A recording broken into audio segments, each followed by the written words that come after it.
So the answer is always Miata. Miata, if you put the letters as an abbreviation, Miata. E is, A always, T D, and A again answer. So I really like the Miata because it offers you a lightweight, still affordable package, and I like the NA because I drove that. I like the NB a lot better because it didn't have that pop-up light, so I think it's better aerodynamically as well, and also a little bit more refined and not that much heavy. It's similar in weight.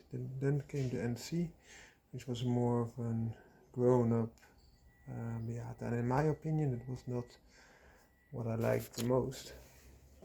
But then came the ND, which was back to basics, and again extremely lightweight. And I looked at the ND because I really liked it. Then as a wild card, I also looked at this, the Copen. So some of the things that are comparable in the ND and the Copen. ND also comes as an RF, so you have then these sides still in place if the roof is opened, and you have a hard top, because that's something I really like about this car. And also the ND comes as a 1.5, which was for me interesting enough, especially for a roadster. You don't need extreme power. And as a 2 liter, which is extremely fast. There are, however, some track tests, and I also have a ZC33S, and the stock ZC33S was faster than the 2 liter 184 horsepower MX-5 ND. So don't think about the horsepower as a leading example always. Of course, it really is very nice, but you also have a little bit more parasitic losses to the drivetrain, and you don't have that much torque. If compared to the ZC33S, which is a little bit lighter, just a tad, about 100 kilograms, but also has more torque than even the 2 liter, which is the most powerful. It came first as a 2 liter with 160 horsepower in the ND, and now 184, which is of course excellent. The 1.5 has a little bit less torque, like 140-ish newton meters of torque. This little car has 100 newton meters of torque, but also weighs 200 kilograms light. It is 825 kilograms. So some of the things that are, if you compare it with these parts, will sink in the boot, whereas it don't sink in the boot of the RF. So this RF will become a targa, and this can also become a complete roadster, complete convertible. And that's a benefit, because if those parts stay, you have buffeting, the wind is hitting this, and that makes the convertible experience a little bit less interesting. The RF ND had a little bit fast opening roof. That ND only needs 12 seconds, and this Kopen needs 20 seconds. Of course, it's also more than 10 years apart. Of course, this is 2006, and the RF I think is 2019 that it came out, perhaps a little bit earlier, could be 2017, but at least 10 years apart. Then if you look in the interior, you have with this Kopen standard heated seats, which is an option even in the on ND RF. If you look at the compartments, you don't have a glove box as you have here in the Kopen in the ND. Also, this steering wheel was not, you can adjust the steering wheel in this length direction, but also upside down, and you can only adjust it upside down in the RF. As of 2019, you can also adjust it in this direction, so that is fixed in the later years. The interior of the ND is a little bit better, although I like this leather and red accents a little bit more in this Kopen. Also the steering wheel I really like. You have a Momo steering wheel, which is excellent. If you look at the storage compartment, I mentioned this is better. Also in the doors you have a lot more room to put stuff in this smaller car, the Kopen. Also it's 200 kilograms lighter, so that makes it, for example, for tax exempt, a little bit cheaper also for insurance. If I compare it with the base level MX-5, the fuel consumption is similar within those two cars. Oh, one more story. Here in the back you have also a net, which you don't have in the RF. It goes quite a bit like that direction as well, and that. But in the RF you have a little bit of an very small glove box, and it's smaller in the RF than in the soft top. You also have this compartment, so your armrest, and there's also a fitment there for the in the ND. However, this is a little bit more. This room you have a little bit more in the Kopen. The headroom is also a little bit more in the Kopen, as I showed you perhaps earlier. It's like a little bit less intrusion here as compared to the middle. Although the RF already centimeters more than in the soft top. So if you're a tall guy, I'm a tall guy, I'm 180 centimeters. I might just fit in the MX-5 soft top, but with RF I would have a little bit more space. And if you can compare this, you can still, depending how I sit, if you go upright, of course, then it's like 1 finger, 2 fingers. So it's quite close, but with the MX-5 I would touch the roof with my head. And if I did not take the RF, it would be touching it all the time a little bit. If I would sit completely right, that is. Other things to consider is that you have the MX-5 RF is a little bit wider. So the headspace is better in the Kopen, but the width is better in the MX-5. The space for your legs is comparable. Both. Also, this gear shifting device. I think they tried to mimic that of the MX-5. MX-5 is really snickety snack, very good shifting, one of the best. Honda is also very good, for example, Type R. Especially perfect shift, even better than MX-5. And MX-5 is very good second in my opinion, especially for the cars that are still not too expensive. So very good manual gearbox in MX-5, and they mimicked it. So it's very, very close. Also more strengthened than that of the 660cc turbo engine to Copen. This is the 1.3 liter naturally aspirated engine for the European market. I think that are the main things to discuss here. If you compare it in performance, the ND MX, especially 2 liter, is extremely fast. You see a lot of persons, even when they shift from an S2000, also 2 liter by Honda, it's just like 240-ish horsepower from a 2 liter naturally aspirated, and this only has 184 or even 160. It's quite accessible. So Mazda played a trick with those engines there. The 2 liter is also in a Mazda 3 and Mazda 6, and the 1.5 is also in a Mazda 2 as a performance engine, so more on the top level. Whereas this 1.3, which is also shared with the Serion of the Daihatsu and the Yaris, and they made this engine. They did something but they used this engine because it has a self-cleaning catalyst and it would be easy fit.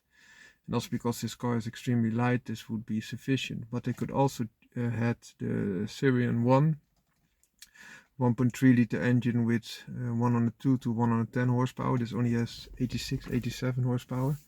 So that would be better. Or the IRV Young Recreational Vehicle 1.3 turbo, which has 130 horsepower. They also made a special edition, which is a Start Special of Daihatsu, the Start Special Copen, and you can look that up, and that has 140 horsepower. That has that IRV turbo engine, which would make this a hoot, and with that engine it could really beat even a 2 liter in many performance areas, I think. If you look at this base level MX-5 ND and you compare it with this 1.3, the MX-5 ND 1.5 RF is a little bit faster, similar fuel consumption. It has also a little bit more top speed, like 10. Perhaps I think it might have 24 kilometers per hour faster time and about half a second, something like that, more faster to 100. And why is that? Because it comes with 132 horsepower. This only has 86, 87 horsepower. And why is that? Because it also weighs 200 kilograms less.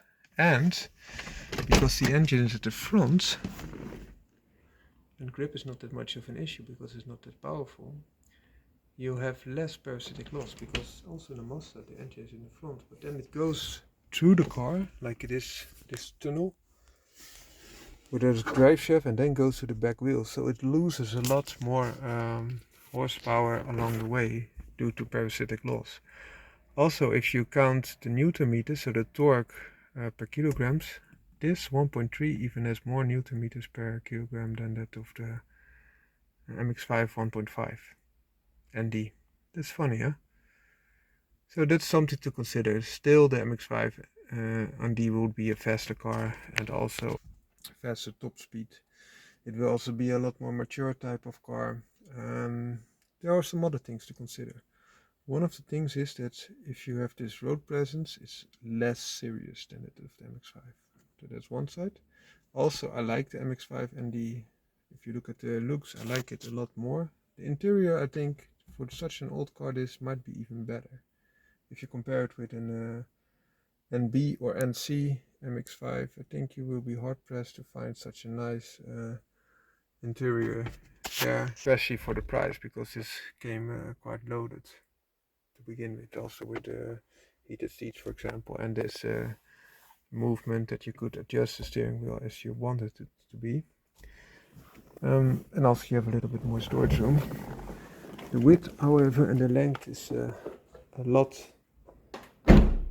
shorter. So if you look at this compartment where you're sitting, the length is comparable within the MX-5 family. So the height of the roof is, with many cars, a little bit higher, even the Copen. And this length might be that longer in the MX-5, but it's quite comparable. So what is different? You have a little bit less nose because the engine can sit in that direction, whereas the MX-5 needs to sit in that direction. And also the back end is a little bit shorter. Whereas you said, okay, that you have a lot less storage room in this. It's not so much the case, because also you don't have an additional axle here driving the wheels. So it changes. How do you say this? It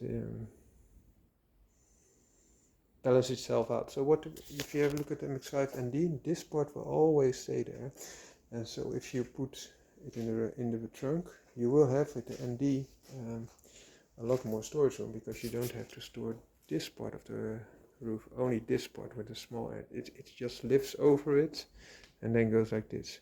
Whereas this, it completely goes down, and then you have a true roadster. And the other one would be more targa top. If you don't have the roof folded in, the storage in the trunk is comparable. Which is quite funny, because this car is a lot smaller, of course, to begin with. Also, I like this exhaust. I'll try to show you a little bit. Let's go to sporting exhaust, or even better than that of the MX-5. Also, this rear ring I like a lot better than that of the MX-5. But in general, MX-5 looks a lot more mature, and this just looks a little bit more cute. The other side is, however, that this car is a lot more rare than MX-5. So you will find a lot more, and MX-5 is one of the most sold roadsters. But you will not find as much of Kopen, especially Eurospec Kopens. So Eurospec has a steering wheel at the European side instead of the Japanese English side, like the turbos had. I also like this grille. If you compare it with the same age MX-5, it might look a little bit more classy, but you still have a little bit more round forms. It's more of a miniature MX, more Audi TT, so to say. So in general, you have more of a real sports car if you compare it with this car with the MX-5. But this might be an interesting thing to consider as well, because the smaller dimensions and the smaller weight, it will be easier to park, easier to just buttle around with. I think also if you need to park this is a lot easier, because it's less wide and less lengthy. Also with the driving experience, you get the driving experience of the MX-5 soft top, because it can also completely fold down, and with the benefit of the MX-5 hard top of that generation. Yeah. All in all, I chose this one. Well, it was a wild card because I think it has some more benefits if you drive it open. It also has the benefits, as mentioned, of the hardtop of the MX-5 MD.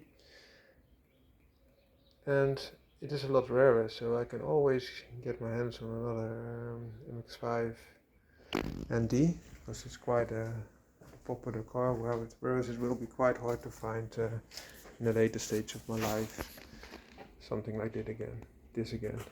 So that makes it. Another thing to consider is that I found the performance quite similar to that of the MX-5 1.5, the entry level model, of course not of the 2 liter. But for me, a roadster like this is not about complete performance, because if you drive it open, and I want to drive it as much open as possible, you would rather enjoy a car that's very chuckable. And this feels even more chuckable than the MX-5, because it's also 200 kilograms lighter, of course, than a car that is extremely powerful. Because for that I have an hot hatch, or you could drive that sedan over there. So that gives you quite an introduction here. But I really like the MX-5 as well. I think with MX-5 you will have the sure bet. A lot of people like it that it has a rear wheel drive. This is front wheel drive, feels a little bit different. But in my opinion, because it's not overpowered, it only has 86, 87 horsepower. So you get the power easily to the road. And also this feels extremely chuckable because it's so light, and also gives you a lot of feedback. Another interesting thing which you won't find in MX-5 is that this car has understrut bracings, as you can see, everywhere. It has additional braces to make it a lot more stiff. So what it allows to do that. So even if you drive it open, you will have a car that is stiff for its generation, and that's nice as well. Another thing to mention about driving comfort: if you drive this open, it will feel nicer, in my opinion, than the hardtop MX-5 ND. If you drive it open, you don't have the buffeting that you have with the ND, because there's more of a targa. Once closed, the ND is a lot quieter and less rattly. So this roof is different, not as good in the closed, but better in open conditions. Hope this helps, and could perhaps bring even more Kopen riders. Another thing, and that's the last thing, sorry for that. You see people transgressing from MX-5 to S2000, but still they really like the flexibility of the MX-5, 2 liter for example. But you see also the other way around, that they come back again to the ND or the NC or NB, whatever generation, because they like this all-round character. So it's quite hard to be beaten even by more performance like S2000. But there are also people that prefer this Kopen over the MX-5. So they sold the MX-5 and got the Kopen, still like the MX-5, but like this even more.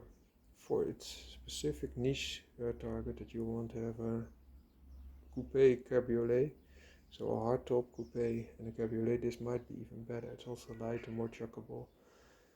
Of course you will sacrifice some performance at the end, because you have a lot less power. Hope you like this. Have a great day. Foundering car out.